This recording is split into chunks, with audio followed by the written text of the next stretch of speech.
in the yeah. Well, yo,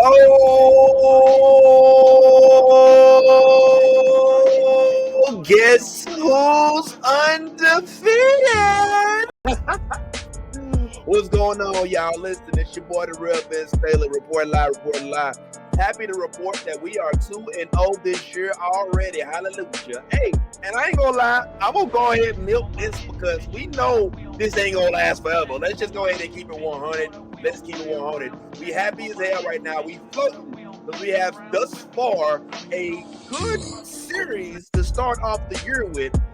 But we wait for that shoe to drop, ain't it? I ain't even gonna lie to you. It's disheartening having to think that way, but let's be real, man. We don't know the future yet. We don't know the future yet. All we know is that as of right now, this is the result of good teamwork, of communicating well, of probably a clubhouse full of players that are tired of hearing everybody count them out as if they just don't exist, as if they have to recruit somebody else to make them a stronger team. When you're really looking at a Newt Bar who sat on the bench the overwhelming majority of the year last year because of injuries, who's like, bro, I'm somebody. You know what I'm saying? You got Contreras, like, I'm somebody. You got these folks up here who are like, look, I came here to make a difference. Jordan Walker, Victor Scott, these folks are not to be looked past, you know, and they here to make a claim to their fame. And I'm here for it for one. And I ain't gonna lie, what a game. I want to call it weird because there's one particular thing that happened. I think y'all know what I'm talking about too. That I was like, okay, all right, that's interesting. But we'll get to that in a second. All I know is that as of right now, we have much to celebrate because yes, we did end up winning our first series for the year. It looks good. We get to celebrate it in fashion with the ice bath and all of that good stuff. Even though it's a little premature, I ain't gonna lie. I don't want us to start getting ahead of ourselves and start thinking, oh, look at us, we killing it. And let's keep it real. We've only played the Twins at this point. All right. And I ain't trying to take nothing away from the Twins. I see you, Minnesota, but y'all, where y'all gonna be? You know what I'm saying? Just yet. Even though if y'all had a full, healthy roster, you probably would be somewhat of a contender. That's not what you got right now. So it's kind of hard to really look at this and say, all right, well, this definitely is significant. We're gonna coast through the whole year. We're gonna win 100 games. I don't know, but I know that we, as of right now, are on par to be at least undefeated until the next game. But let's go ahead and go into it. So for today, what are our highlights that we had to look forward to? Well, Cardinals fans, listen, one thing we don't have to worry about right now is center field. Okay, Victor Scott has center field on lock. He's still out there holding it down, making those catches. He definitely is not just in it just to get the position. He wants it for the whole year. So we happy about that. Go ahead, do your thing. Victor Scott ended up running. I don't know if y'all saw it, but there was this incident where I think in the 8th inning, he actually had to run so hard to get to the ball, to get to the base, and he beat out the a quick pop, a quick what they call it, like a chopper, and went all the way to first base and beat that dude. Like, that's just how fast this dude is. You know what I'm saying? Just fast as heck. So we want to be able to celebrate this type of dude. What else happened? Newt. Can we talk about Baby Jordan, please? Can we talk about Baby Jordan and how my man is out here doing all of this every time he got to go for the ball? But it works. It works. I think that Newt is gunning for MVP. Now, can he win MVP without getting into the postseason? Nah. But I think that we can at least say that he's trying to cement his name as somebody who's not held accountable or responsible for the lack of wins at the end of the season, which is admirable. The ball is really like giving it all, not only defensively, but offensively as well. He's out there hitting the ball. And what I love about Newt is that he shows the rest of the Cardinals roster, the ones that are in position that are actually going to be up to bat, that you don't have to swing at everything. Like, Newt takes his walks. He's a very disciplined plate guy. And it's really nice to see him exercise that discipline. And hopefully that rubs off on some of the other players. It seems that it's already rubbed off on Jordan Walker, who doesn't chase as much. He doesn't Victor Scott as well. And these were the two young bucks that we were hoping to finally make that graduation up to the big leagues instead of going back and forth to AAA like they were last year. So big ups to Newt, man. Newt is out there doing his thing. He is literally, I believe, trying to forge his name as the franchise. We've kind of known that was Mason Wynn before, right? Mason Wynn was the franchise. He's got the look, he's got the arm, he's got the talent.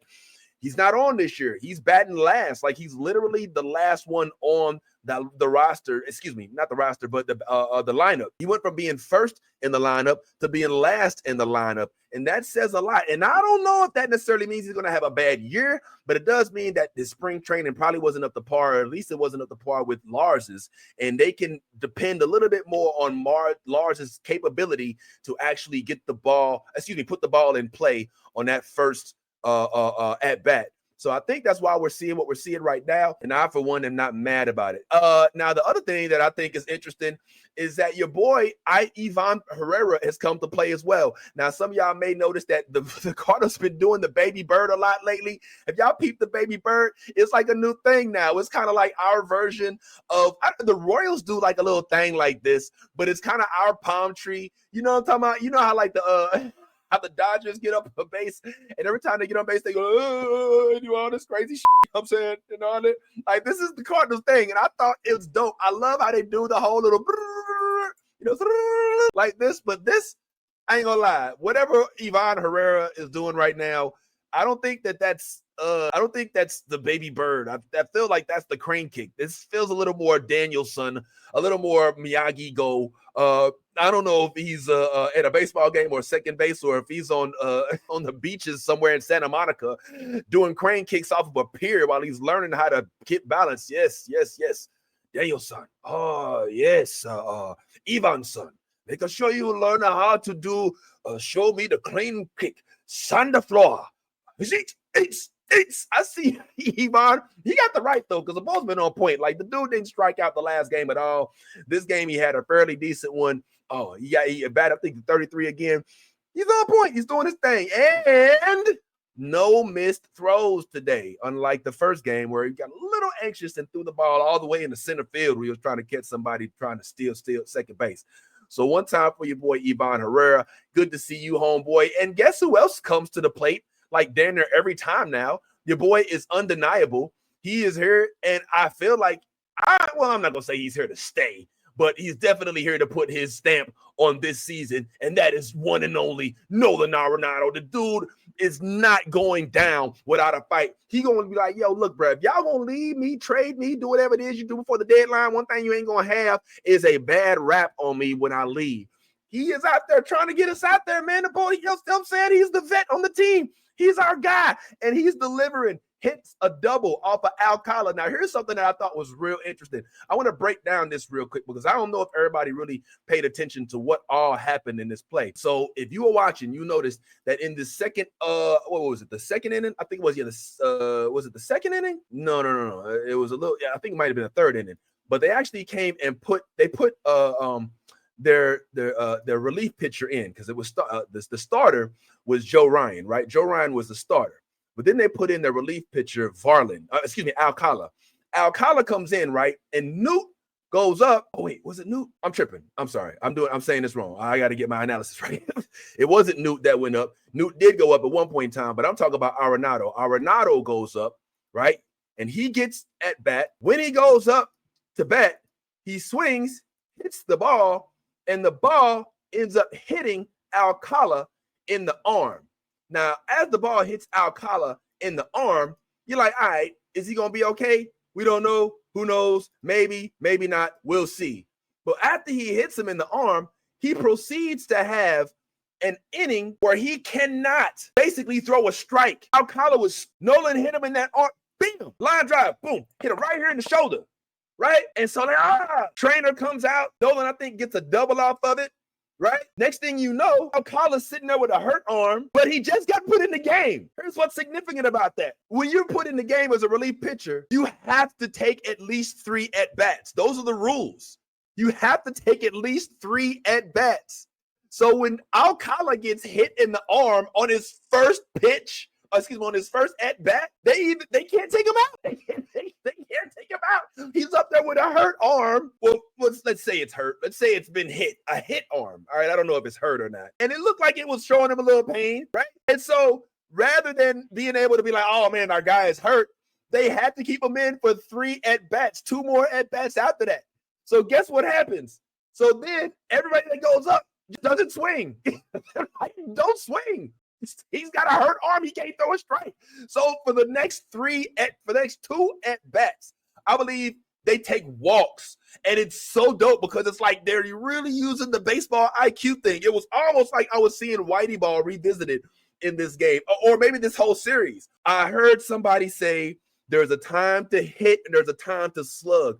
Something happened in some of these offseason meetings where they decided they're going to take a whole new strategy. They are not out here just trying to hit the ball hard every single time.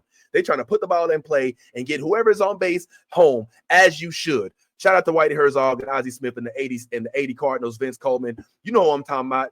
Ozzie Smith, Vince Coleman, Jose Oquendo, Terry Pendleton. Come on, man. Willie McGee, Andy Van Slyke. Come on, bro. Like, that was the team that didn't have no real big sluggers, but they still went to the World Series and won in 82. They still went to the World Series and come down 84, 85.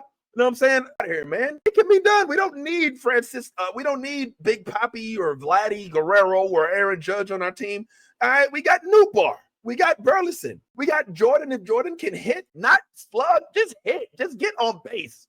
That's all we need. And they did that so well in this inning. It was so impressive because it was a chess match. It was a chess match. The dude was hitting the arm. He couldn't get taken out. So they just sat there and they took 100% advantage of that opportunity. They knew the dude couldn't throw straight. So for three straight at-bats, we basically had freebies. And that was the inning, my friends, that we had the most productivity.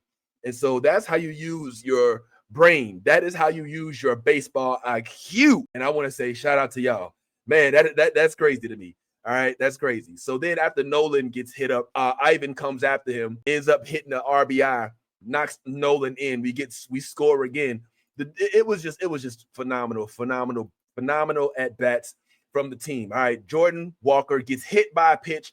Fortunately, it wasn't really the hardest of hits. It hit him right here somewhere, like maybe under here. So it didn't hit him in the hand or hit him in the wrist or anywhere that's going to mess up, his gameplay. But it was a little scary. I ain't gonna lie. I hate seeing Jordan get hit. Anytime Jordan gets hit, I get a little scared. All right, Brendan Donovan. Yo, we are sleeping. Let me not say we. I be sleeping on Brendan Donovan. I don't know why.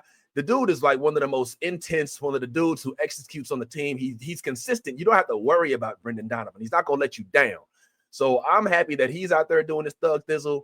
I'm still a little weirded out by the whole notion of Mason Wynn not being on par right now. It's a little interesting, man. That's my guy, and you kind of want to see him take off. So you hope that this is just a small spurt of games that he's not able to hit. At least he was able to take a walk this game. Was very happy about that. His first time on base this season. But my God, man, Mason is our ace. And I'm going to show y'all some clips in which, like, he right now is the future for the kids. The kids love them some Mason Wynn. He is the Ozzie Smith of this generation, and I stand by that. Siani still looks good in the outfield. He hasn't been able to hit, but he's been doing his thing out in the outfield as well. And, oh, man, I don't know if you saw, but man, oh, man, Victor Scott, his speed is not nothing to be messed with. I don't know if you saw this, like I said before, but he ended up taking off at the first a run that we had that was going to first base where he probably should not have made it. Let's just keep it real. He should not have been on base, but he was able to get on base. And while he was there, he was able to actually skate himself all the way to the to third. And then eventually he did go home on a sac fly by Brendan Donovan. So yeah, man, a good game overall. 2-0 now for the Cardinals. Happy to say. But there is the issue that we have to discuss about one dude's appetite. And I'm not gonna lie, this is I have no explanation for this. So I'm gonna need y'all helping me understand what's going on here. Evidently, when your boy Wilson Contreras was going into the game, in one of the latter innings, for some reason he got real either hungry or antsy, and made him out the blue, just literally out the blue, decide to take a chunk out of the tape that was on his bat. Can somebody come here and look at it? Look at it. Somebody come here and tell me what is going on here. Like, I know that baseball players like sunflower seeds and backy and all that stuff, but tape that's been wrapped around by some trainer who probably ain't washed their hands. I know Wilson, he's like 6 years old, eating paste again. Like, what? This is the sign of a lunatic. I did this video yesterday where I was like, Wilson, that's my guy. Now I'm like, yo, this dude is crazy. This is Joker type shit. Like, this is, what the hell? Like, this is the guy who enters the boxing ring and starts hitting himself before he starts fighting. Like, did you see the catcher's face? Catcher was like, the fuck? And me too. I'm like, even the announcers like Chip and Brad, they're like, well, Pine Tar's, got a nice, unique taste to it. But nah, what are we doing? What are we doing, Wilson? What are we doing? What is this? Some new Venezuelan strategy of Comer el tape del bato so we can get the. Now, listen, I'm all for whatever it is that works. If you got a strategy that's going to make you hit harder, that's going to give you a higher batted average, that's going to make it so that the ball goes a little further, that's going to increase your exit velocity, by all means, go ahead, handle your business. But you know what happened after Willie sat here and ate all the tape off of his damn bat? It wasn't all of it, but enough of it. He struck out. It did absolutely nothing. There was no point. There was literally no point. What was this all about? Was the floor not good enough for the tape? It's not like y'all don't spit, do all kind of shit on that turf. Was the pocket not in your, was it too far from your mouth? What's going on here? I'm just trying to think what goes in the mind of a Wilson Contreras when he's sitting here eating the freaking tape. Like, what are we doing here? You're like, yeah. So, oh man, hold on. Wait, let me get this out of the way real quick. Oh, this is my best. Oh, yes. Winter mint, my favorite kind of tape. Like, what are we doing? What is this? What is this? Yo, what? In the words of one of my favorite comedians, LeVar Walker, Wilson, call me. Wilson Contreras, call me. What is you doing? Why are we eating unsanitized, bat exposed tape? The more I look at it, the less I understand it. But the more I like Wilson, I still think what I am noticing is that the Cardinals are having fun, bro. These dudes is having fun. They are not up there trying to wait for their season to suck so they can be like, oh, we suck, man. Oh, well, we didn't have a chance anyway. Nah, bro. These Cardinals is out there having a good time. They enjoying it's almost as if Ali Marmol had a meeting and was like, yo, guys, let's just have fun this season. All right. We know y'all talented. We know y'all got what it takes. We know that you can do it. We know that there may have been some more steps that the front office could have taken in the offseason, but damn all that. Right now, you guys are all major league players in the Major League Baseball Association, or whatever you want to call it, for one of the most notorious baseball teams that has won the second most World Series of all baseball. Let's just have fun, guys. You see him going out there doing little baby bird and stuff. You see him out there doing the crane kick and all of that, man. You see Lars is out there with his tongue all out doing the baby Jordan all the time. You see your boy, your boy Wilson Contreras is out there eating tape. I mean, what's not to like? What's not to like? These dudes is having the time of their life, and that's what it's all about, right? It's all about having fun, just having a good time. While you out there, isn't that all we want to do? So can we just keep doing that? We just want to keep having fun. Oh, just want to have fun. Oh, Cards, just want to have fun. They just want. So shout out to the Cardinals. We 2-0 right now, man. That's what I'm talking about. Oh my God, I'm supposed to do this a long time ago. That was Homer time. Let's get into a little bit of a couple other things going on in the world of baseball, even though these other things are insignificant. All right, so if you've been paying attention to other things going on in the world of baseball, not to take up too much time, but let's just discuss a few things that did come to the top of my attention when I was sitting there watching all the games of baseball yesterday. And I'm gonna do this without pictures or anything else, so you just got to use your imagination, because I ain't got time to be sitting up here putting everything up here for y'all, spoiling y'all. All right, so evidently the Yankees want to have a good game. Okay, woo-hoo, wow, fantastic, good for you. But so what? Like, big deal.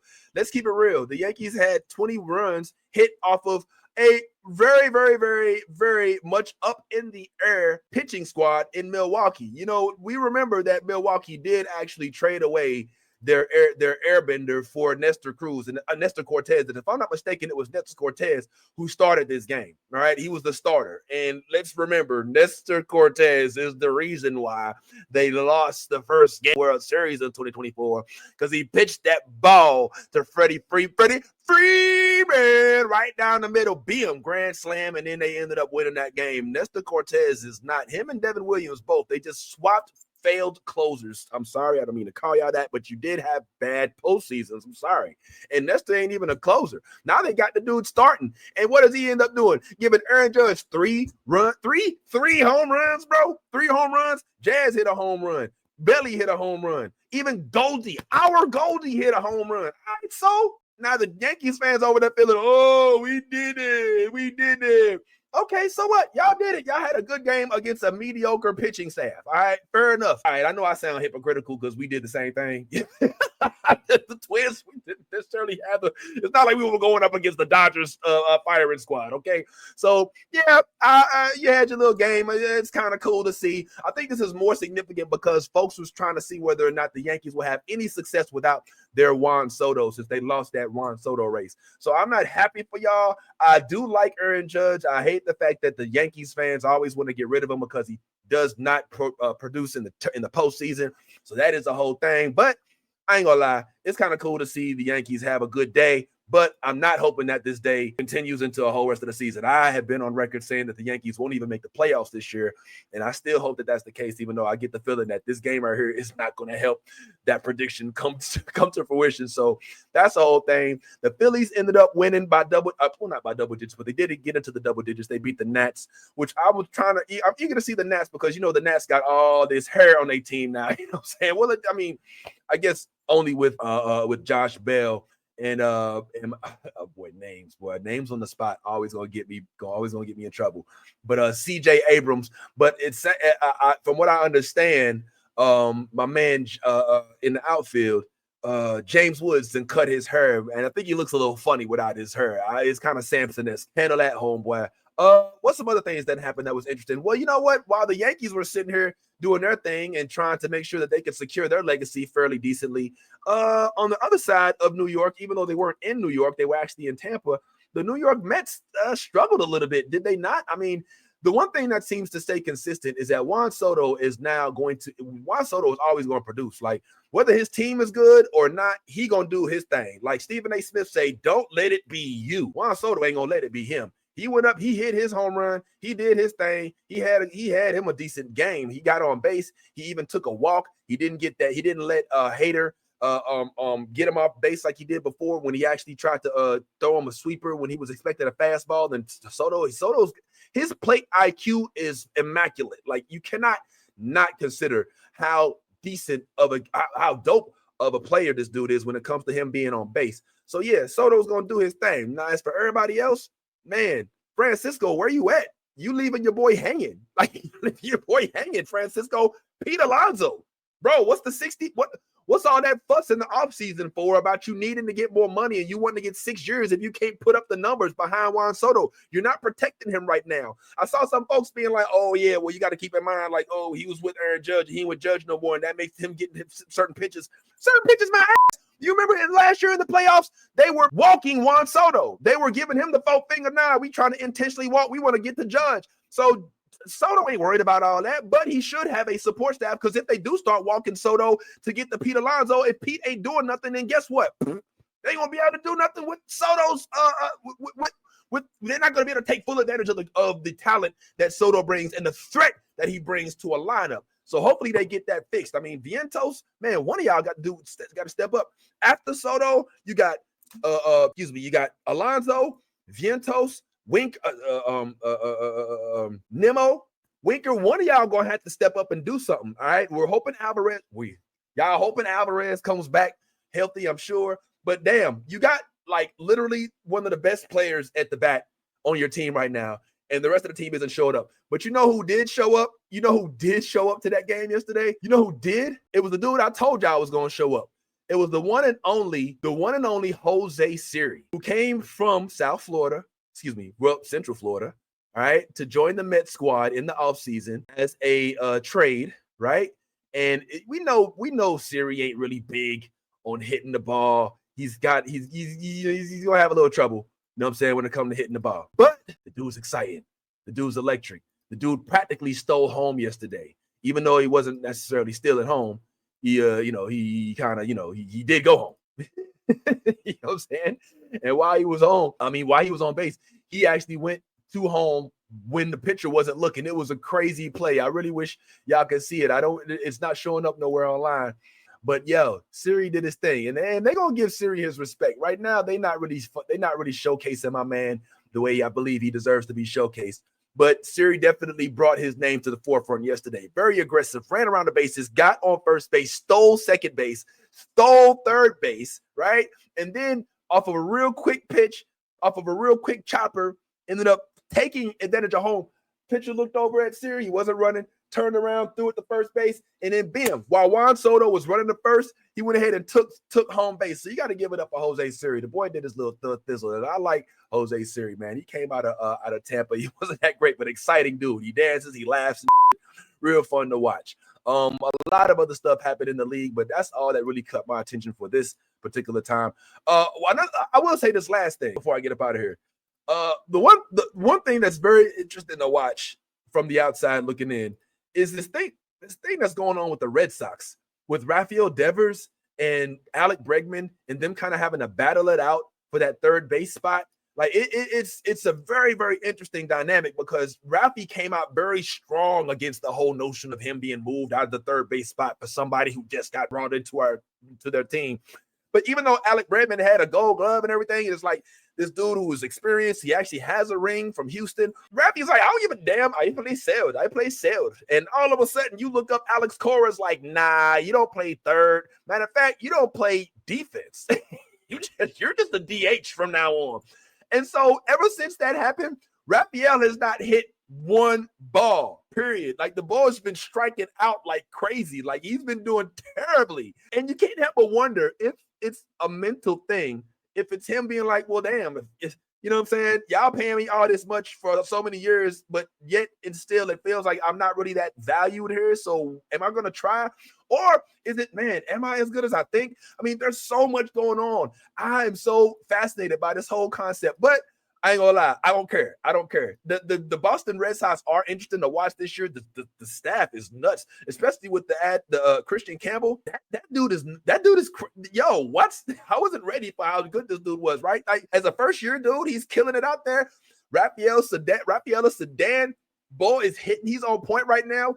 If Bregman, Story, Jarren Duran, if all of these come into play, and then Rafi wakes up, I still think that the AL East belongs to the Red Sox. I mean, I know the Yankees got a lot to say about that. We're going to have to see what happens. I don't know if Goldie's going to stay as consistent throughout the whole year. We have experience with that. But, man, seeing what goes on with Rafi, that's what I'm here for. I want to see Rafi slug it out with Bregman. I want to see if Bregman gets hurt, because Cora said, look, Rafi does not play third. He plays DH. He is our DH. And I have a feeling they're like, yo, we want to win, so this is how we win it, you know? But man, by putting your third baseman, your star player, your damn near franchise, by taking him out of the position he desires, by making him have to play one side of the fence in offense only. Have you lost him? This is episode number 2. I'm so proud of myself. I don't know if I'm going to make it 162, but I'm going to try my best. And I'm also going to start trying to do this every day at 11 o'clock. All right, 11. Why 11 o'clock? Why 11 a.m.? Because 11 World Series wins from the St. Louis Cardinals. Hallelujah. And I used to watch Channel 11, KSDK. I don't know if that's still a thing. But yes, thank you for pulling up if you're a Cards fan, if you're a baseball fan, if you just into watching this, man. I'm trying to do this thing called Battle Up. I will get better as I progress, so don't judge me off of where I'm at, judge me from where I'm going. Don't judge me at all, man. Only certain, can't nobody judge me, whatever. And but yeah, thank you so much. And if you like, share, please hit the follow button, subscribe and all that, and tune in. I'm gonna try to do this daily at 11. But you got to give me some grace, because I can't do it every single time. All right, so happy second day to y'all for the Cardinals fans. We did it. We have another victory under our belt. Let's hope that this thing keeps it going. All right, appreciate y'all. We'll catch you on the next go-round.